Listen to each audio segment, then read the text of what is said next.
स्वागत है आप सभी का इस चैनल पर। आज हम कक्षा 10वीं गणित के अध्याय 14 सांख्यिकी के प्रश्नों का अध्ययन करेंगे। अगर आपको ये वीडियो अच्छा लगता है तो वीडियो को लाइक कीजिएगा और यदि आप चैनल पर नए हैं तो चैनल को सब्सक्राइब करके बेल आइकन को प्रेस कीजिएगा ताकि आपको आने वाली वीडियो की नोटिफिकेशन समय समय पर मिलती रहे। तो आइए शुरू करते हैं अध्याय 14 सांख्यिकी।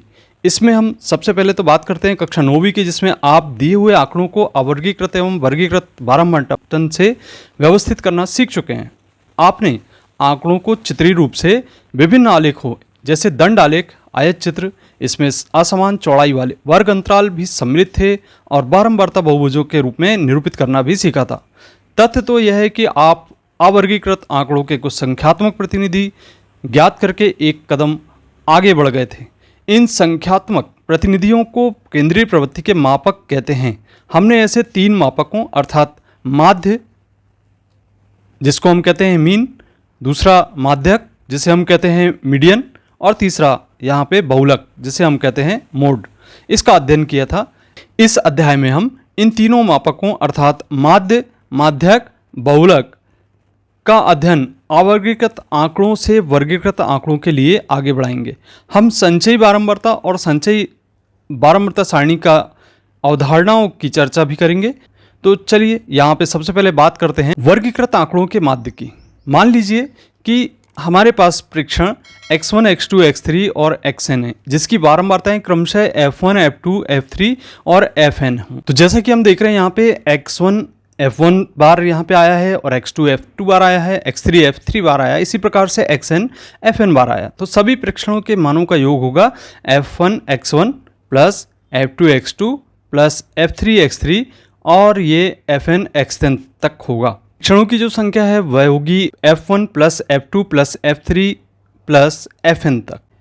अतः इनका माध्य होगा x बार बराबर f1 x1 plus f2 x2 plus fn xn बटे f1 plus f2 plus fn तक। जैसा कि हमने पूर्व में पढ़ा है कि जो समांतर माध्य होता है वह सभी प्रेक्षणों के मानों के योग बटे प्रेक्षणों की कुल संख्या के बराबर होता है। तो इस सूत्र के आधार पर हमने इसे इस प्रकार से लिख दिया। अब यहाँ पे हम एक यूनानी अक्षर का उपयोग करते हैं जिसे हम कुछ इस प्रकार से लिख सकते हैं। यहाँ हम लिखेंगे सिग्मा, जिसे हम कहते हैं सिग्मा, एक यूनानी अक्षर है। और यहाँ पे जो f1 x1 और fn xn तक है इसे हम मान लेते हैं कि fi xi के रूप में इसका योगफल प्राप्त होता है। और इसी तरीके से sigma f1 plus f2 plus fn का जो योगफल है वह सिग्मा fi के रूप में हमें प्राप्त होता है। तो इसे हम संक्षिप्त रूप में इस प्रकार से भी लिख सकते हैं x बार बराबर सम ऑफ fi xi बटे सम ऑफ fi। तो इस तरीके से सिग्मा हम इस पढ़ रहे हैं या सम ऑफ पढ़ रहे हैं। तो यहाँ पे हम जो समांतर माध्य है उसका सूत्र कुछ इस प्रकार से प्राप्त कर लेते हैं। अब इस सूत्र के आधार पे हम कुछ प्रश्नों का यहाँ पे अध्ययन करेंगे। जैसे कि आप देख रहे हैं यहाँ पे उदाहरण नंबर 1, किसी स्कूल की कक्षा 10 के 30 विद्यार्थियों द्वारा गणित के एक पेपर में 100 में से प्राप्त किए गए अंक नीचे एक सारणी में दिए गए हैं। इन विद्यार्थियों द्वारा प्राप्त अंकों का माध्य ज्ञात कीजिए। तो यहाँ पे जो प्राप्तांक दिए गए हैं क्रमशः 10, 20, 36, 40, 50, 56, 60, 70, 72, 80, 88, 92 और 95।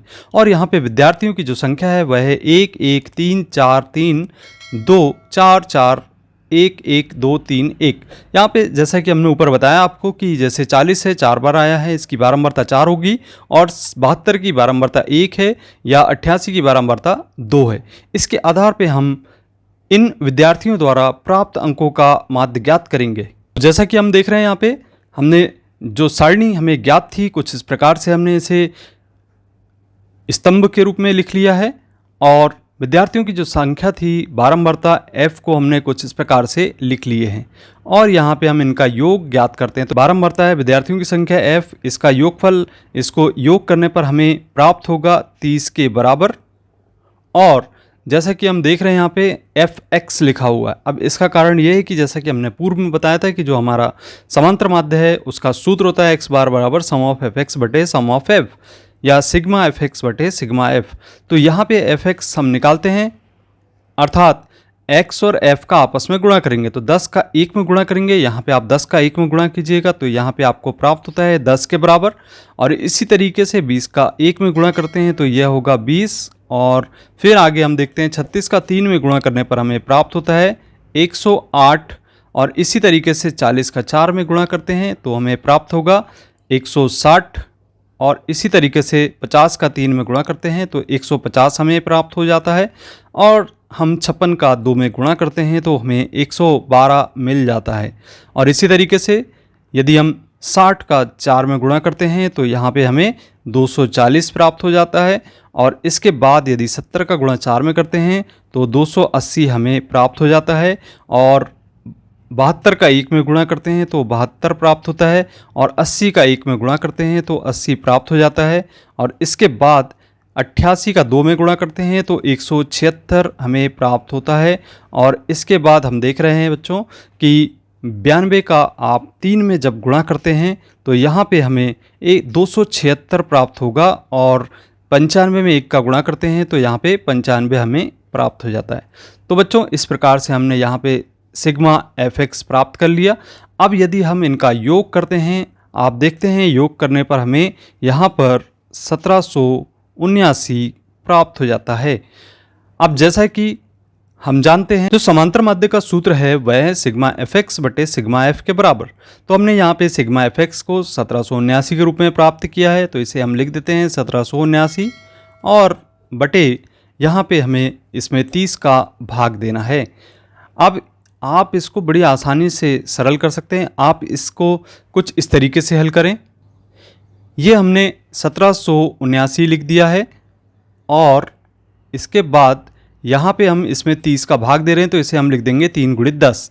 अब आप 3 से 1779 में भाग दे दें और देखें कि कितना प्राप्त होता है। तो 3 का भाग देते हैं और 3 का भाग जैसे ही देते हैं तो 3 × 5 = 15, 5 बार यहाँ चला जाता है और इसे हम लिखते हैं 15। और इसके बाद हमें प्राप्त होता है यहाँ पे 2 और फिर हम 7 लिख लेते हैं और यहाँ पे आएगा हमारा 3 नाम 27। और इस तरीके से यहाँ कुछ भी प्राप्त नहीं होता है। नीचे हम 9 को नीचे यहाँ पे लिख लेते हैं। अब 3 तिया 9 होता है तो यहाँ पे हमने 9 लिख दिया और हमारे पास शेष फल था वह 0 प्राप्त हो गया। अब बच्चों यहाँ पे जैसा कि हम देख रहे हैं कि यह 593 प्राप्त हुआ है तो 3 का जब भाग दिए तो 593 प्राप्त हुआ और बटे में 10 होगा। और यहाँ पे चूंकि बटे में एक 0 लगा हुआ तो एक संख्या हम यहाँ पे छोड़ेंगे और इसे कुछ इस तरीके से 59.3 लिख लेंगे। तो इस तरीके से जो हमारा समांतर माध्य प्राप्त हुआ है यह हुआ है 59.3। इसे हम प्रत्यक्ष विधि के नाम से जानते हैं। जैसा कि हमें प्रश्न में दिया गया है कि ये इस प्रकार से हमारे पास प्राप्तांक था और विद्यार्थियों की संख्या थी। अब यदि हम इस बारंबारता बंटन को जो अवर्गीकृत बारंबारता बंटन है उसे हम वर्गीकृत आंकड़ों के रूप में प्राप्त करते हैं तो कुछ इस प्रकार से हमें प्राप्त हो जाता है। तो बच्चों यहाँ पे वर्गीकृत बारंबारता सारणी जो हम प्राप्त कर रहे हैं उसमें हम वर्ग अंतराल ले लेते हैं। यहाँ पे हमें एक निश्चित रूप मान लेना पड़ेगा जिसमें यहाँ पे निम्न सीमा और ऊपरी सीमा लेना पड़ेगा। इसमें हम 10 से 25, 25 से 40, 40 से 55, 55 से 70 और 70 से 85 और 85 से 100 के रूप में ले लेते हैं। और इसी प्रकार से विद्यार्थियों की जो संख्या है वह हम ले लेते हैं 2, क्योंकि 10 और 20 इसमें देख रहे हैं हम यहाँ पे जो बारंबारता है वह 2 के रूप में प्राप्त हो रही। और इसी तरीके से हम देख रहे हैं यहाँ पे यदि 25 से 40 की बात करते हैं 40 को योग नहीं करेंगे, 40 को अगले उसमें ले जाएंगे तो यहाँ पे 3 हमें प्राप्त हो जाता है। 40 से 55 में हमें 7 यहाँ पे इसकी विद्यार्थियों की संख्या बारंबारता प्राप्त होती है। और 55 से 70 में यहाँ पे आप देख रहे हैं कि 56 से 60 ले लेते हैं, 4 और 2 6 प्राप्त हो जाता है। इसी तरीके से 70 से 85 यदि लेते हैं वर्ग अंतराल तो यहाँ पे जो विद्यार्थियों की संख्या है वह प्राप्त होती है 6 के रूप में। और देख रहे हैं हम 85 से 100 के बीच में तो 88 से 95 तक 2, 3, 5 और 1 6 के रूप में हमें विद्यार्थियों की संख्या मिल जाती है। तो इस तरीके से बारंबारता सारणी वह हमें प्राप्त हो जाती है। तो आपने यहाँ पे आज सीखा कि किस तरीके से प्रत्यक्ष विधि से समांतर माध्य हम ज्ञात कर सकते हैं। अगले वीडियो में हम जानेंगे कि वर्गीकृत बारंबारता सारणी के आधार पर जो समांतर माध्य है वह प्रत्यक्ष विधि से कैसे ज्ञात करें। तो आपको वीडियो पसंद आया होगा, आपको समझ भी आया होगा कि समांतर माध्य कैसे ज्ञात किया जाता है। और यदि आपने अभी तक इस प्रकार के कंटेंट को देखने के लिए चैनल को सब्सक्राइब नहीं किया है तो चैनल को ज़रूर सब्सक्राइब करें। मिलते हैं अगली वीडियो में। धन्यवाद।